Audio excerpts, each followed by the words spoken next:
Clean the recovery tank. Drain the wastewater. Take out the filter screen and filter basket from the sewage tank. It thoroughly with clean water. And install it in place. Open the water baffle cover. Drain the clean water tank. Close the water baffle cover after draining. Remove the magnetic brush roller. Clean any dirt on the brush. Then rinse the brush with water. Then install it in place. Then remove the squeegee. Disconnect the vacuum hose.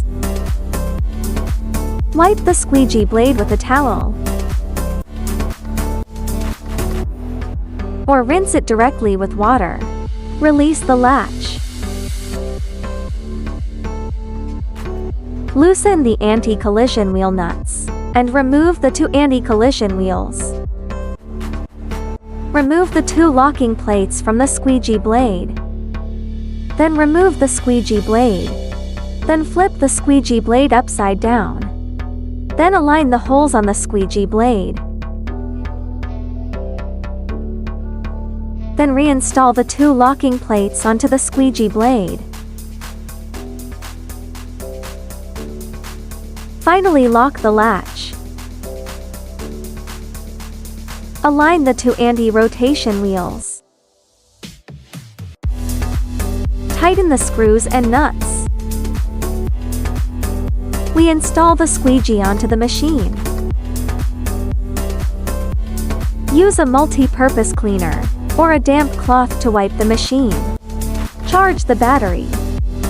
It is necessary to use the machine for more than 30 minutes before charging.